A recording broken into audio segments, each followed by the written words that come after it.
Malam perdana di tanah rantau adalah sebuah siksaan bagi Malin. Di balik dinding kamar sewaan yang sempit dan berbau apek, ia mencoba memejamkan mata, namun hanya wajah Mande Rubaiyah yang menari-nari dalam gelap. Aroma asin laut di pelabuhan asing ini terasa berbeda. Lebih dingin, lebih asing, jauh dari aroma garam dan ikan segar di desanya yang selalu menenangkan jiwanya. Ia meraba bungkusan kecil berisi ikan asin dan nasi aking pemberian ibunya, yang kini tinggal sedikit. Setiap gigitan terasa hambar, tertelan bersama rasa sesak di dada. Bisikan ombak di sini seolah bukan lagi lagu pengantar tidur, melainkan suara hantu-hantu laut yang mengejek kemiskinannya. "Pulanglah, Malin," seolah mereka berbisik, "kau tak akan pernah menjadi apa-apa di sini." Namun, bisikan lain, yang jauh lebih kuat, muncul dari relung hatinya. "Jangan menyerah, Malin. Jangan pernah kembali sebelum kau bisa membeli seluruh desa ini." Ambisi itu adalah api yang membakar rasa rindunya, mengubahnya menjadi tekad baja. Ia telah bersumpah tidak akan kembali ke desa nelayan itu sebagai orang biasa, sebagai nelayan miskin yang hanya bisa menangkap ikan kecil. Ia ingin kembali sebagai seorang raja, dengan kapal-kapal besar dan harta melimpah, agar ibunya bisa hidup mewah dan tidak lagi bersusah payah. Tetapi, malam itu, ia tidak tahu bahwa setiap langkah yang menjauhkannya dari rumah, juga menjauhkannya dari sebagian kecil jiwanya yang paling berharga. Ia tidak tahu bahwa laut yang memanggil-manggil itu bukan hanya tentang rumah, tapi juga tentang perjanjian kuno yang telah terukir di tiap butir pasir desanya. Tahun demi tahun berputar, roda nasib Malin Kundang bergerak tak terduga. Dari seorang kuli panggul yang tak berdaya, ia perlahan menjelma menjadi orang kepercayaan saudagar besar, seorang pedagang ulung yang disegani di setiap pelabuhan. Pakaian lusuhnya kini berganti sutra termahal, kakinya yang dulu terbiasa telanjang kini terbalut sepatu kulit buaya. Kekayaan melimpah ruah, memenuhi pundi-pundinya, namun ada yang aneh. Setiap kali ia tertawa dalam perjamuan mewah yang gemerlap, senyumannya terasa hampa. Ia seringkali melihat bayangan Mande Rubaiyah di antara kerumunan wajah asing, bayangan ibunya yang tersenyum tulus, senyuman yang kini terasa sangat jauh dan tidak bisa ia rasakan lagi. Rasa rindu itu bukan lagi bisikan, melainkan sebuah denyutan perih di sudut hatinya. Ia merindukan pelukan ibunya yang hangat, yang jauh lebih berharga daripada semua kain sutra dan perhiasan yang ia miliki. Ia mencoba menulis surat, mencoba mengirimkan sedikit hartanya untuk Mande Rubaiyah, namun ia selalu menunda. Ia beranggapan, belum cukup. Aku harus lebih kaya.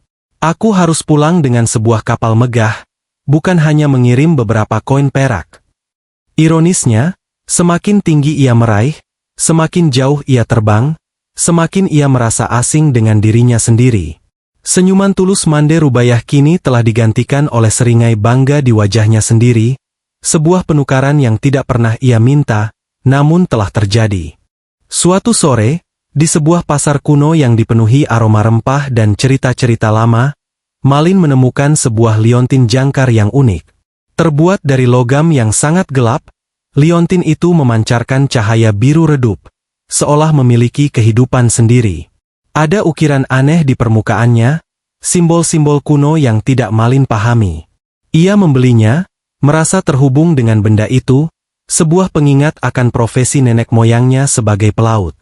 Namun, sejak liontin itu melingkar di lehernya, sesuatu yang halus mulai berubah dalam dirinya.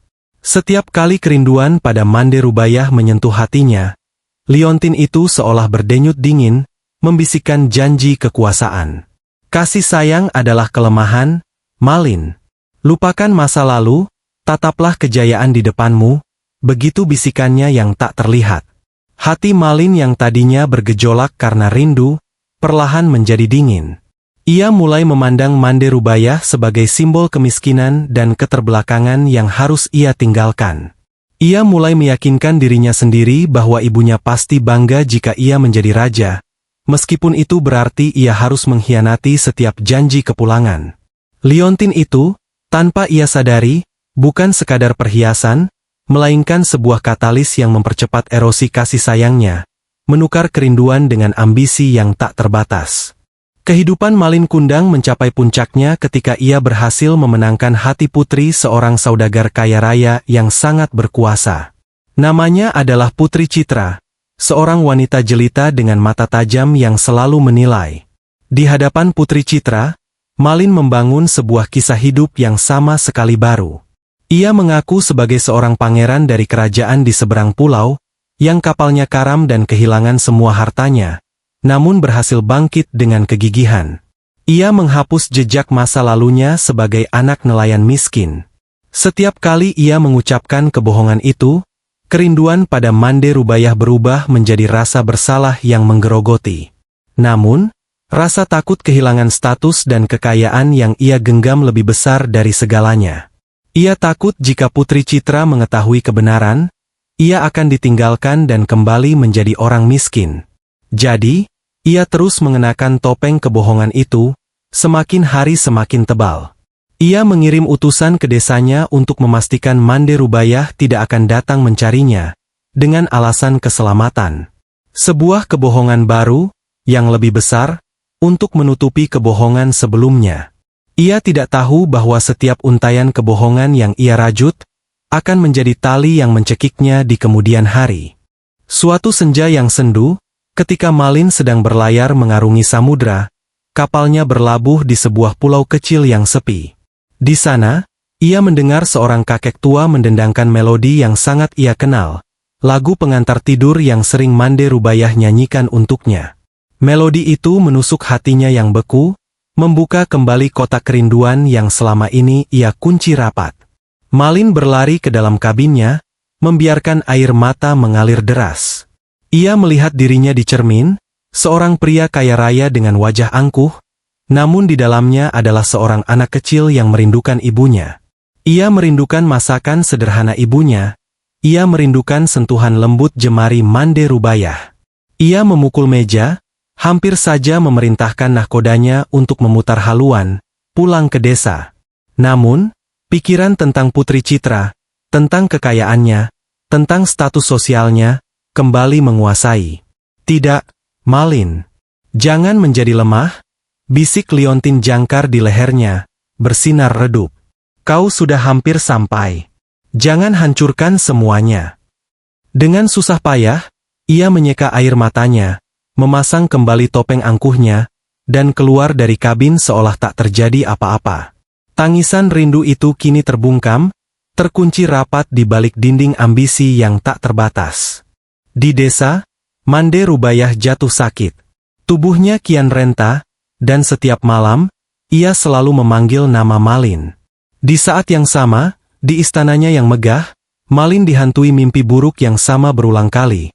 Ia melihat ibunya tenggelam dalam lautan air mata, sementara ia sendiri berdiri di atas sebuah kapal emas yang perlahan-lahan berubah menjadi batu. Ia terbangun dengan napas terengah-engah, tubuhnya basah oleh keringat dingin. Firasat buruk menyelimutinya, sebuah perasaan bahwa sesuatu yang sangat penting sedang terenggut darinya. Rasa rindu yang selama ini ia coba kubur kini berbalik menjadi ketakutan yang mencekam. Untuk menenangkan batinnya, Malin memerintahkan para bawahannya untuk membangun puluhan rumah ibadah, menyumbangkan emas ke panti asuhan, dan mengadakan pesta rakyat besar-besaran. Ia berharap dengan amal perbuatan ini, ia bisa menebus dosa-dosanya, dan mengusir bayangan ibunya dari benaknya. Namun, semua itu hanyalah pengorbanan palsu. Kedamaian tak kunjung datang. Justru, setiap kali ia mencoba berbuat baik, liontin jangkar di lehernya semakin bersinar dingin, seolah menertawakan kemunafikannya, mengingatkan bahwa ada satu orang yang paling berhak atas bakti dan kasih sayangnya, dan ia telah mengabaikannya.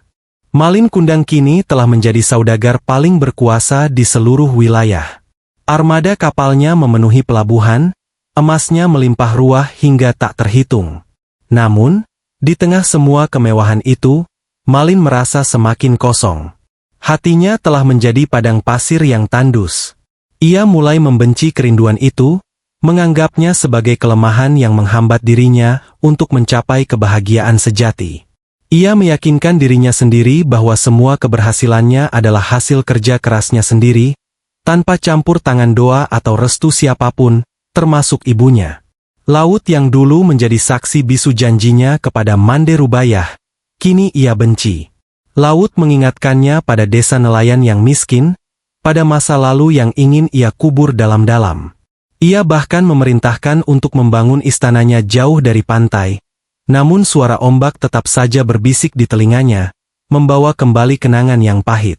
Kerinduan yang tidak terbalas itu kini telah berbalik menjadi kebencian yang dalam terhadap dirinya sendiri, yang ia lampiaskan dengan sifat kejam dan angkuh kepada siapapun di sekitarnya, termasuk istrinya sendiri. Ia menjadi tiran yang hidup dalam penjara emasnya sendiri. Putri Citra menyatakan keinginannya untuk berlayar ke wilayah timur, sebuah jalur pelayaran yang mau tidak mau harus melewati desa kelahiran Malin. Jantung Malin berdegup kencang mendengar permintaan istrinya. Ia tahu, saat ini ia tak bisa lagi menghindar. Seluruh tubuhnya terasa dingin, firasat buruk menyelimutinya. Namun, ia harus menjaga citranya di depan sang istri. Ia memerintahkan untuk menyiapkan kapal terbesar dan termewah, mengisi pundi-pundi dengan perhiasan dan emas yang paling berkilauan. Semua itu bukan untuk Mande Rubayah, melainkan untuk menegaskan statusnya, untuk membuktikan kepada Putri Citra, dan juga dirinya sendiri, bahwa ia telah jauh melampaui masa lalunya yang miskin. Di tengah persiapan itu, ada sepercik harapan yang sangat kecil, harapan untuk melihat wajah ibunya sekali lagi, memeluknya sebentar, dan kemudian pergi untuk selamanya. Sebuah keinginan egois, sebuah rencana yang hanya mementingkan dirinya sendiri, tanpa menyadari bahwa takdir telah menuliskan skenario yang berbeda, jauh lebih kejam dan adil daripada yang ia bayangkan. Kapal Malin yang megah akhirnya memasuki perairan yang akrab. Malin berdiri di haluan kapal, memandangi perbukitan hijau dan karang-karang yang ia kenal sejak kecil. Aroma laut di sini berbeda, lebih harum, lebih familiar, seolah memanggilnya pulang. Air matanya hampir saja menetes, namun ia menahannya dengan sekuat tenaga. Ia melihat kerumunan orang di pantai, dan di antara mereka, ia mengenali sosok ibunya yang renta, melambaikan tangan dengan penuh harapan. Kerinduan yang selama ini ia coba kubur dalam-dalam kini meledak di dalam dadanya, bergolak hebat. Ia ingin berlari, memeluk ibunya, dan meminta maaf atas semua kesalahannya. Namun, saat ia melirik ke arah Putri Citra yang memandang jijik ke arah penduduk desa, dan merasakan liontin jangkar di lehernya berdenyut dingin, kebencian pada kemiskinan kembali menguasai. Ia merasakan harga dirinya tercabik-cabik. Ia tak bisa membiarkan Putri Citra mengetahui kebenaran pahit tentang masa lalunya. Pertarungan batin itu sangat sengit, antara cinta seorang anak dan kesombongan seorang raja. Ketika Mande Rubayah berlari menghampiri, memanggil namanya dengan suara parau yang penuh kerinduan, hati Malin hancur berkeping-keping. Kehangatan pelukan ibunya yang telah lama ia rindukan, kini terasa seperti api yang membakar rasa malunya. Namun, di hadapan Putri Citra dan para pengawalnya yang angkuh, Malin tidak sanggup mengakui ibunya. Siapa wanita tua ini? Enyah kau, pengemis, teriak Malin, mengkhianati setiap janji yang pernah ia ucapkan. Liontin jangkar di lehernya bersinar sangat terang, memancarkan energi dingin yang menyebar ke seluruh tubuhnya. Seketika, ombak bergelora, langit menghitam, dan petir menyambar. Tubuh Malin mulai mengeras, perlahan berubah menjadi batu, dimulai dari kakinya.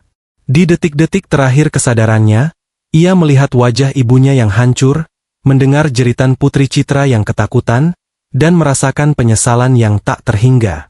Ia teringat akan bisikan Kapten Baruna tentang laut yang adil, yang memberi dan mengambil. Ia juga teringat ramalan kuno tentang liontin jangkar dan Dewi Laut yang marah. Malin Kundang, saudagar kaya yang kesepian, akhirnya dikutuk, bukan hanya oleh doa ibunya, tetapi juga oleh perjanjian kuno laut yang ia langgar. Kerinduan yang selama ini ia kubur, kini abadi dalam bentuk batu, menjadi pelajaran bisu bagi siapapun yang berani melupakan asal-usul dan kasih sayang ibunya. Sebuah monumen kesombongan yang terkutuk di tepi samudra.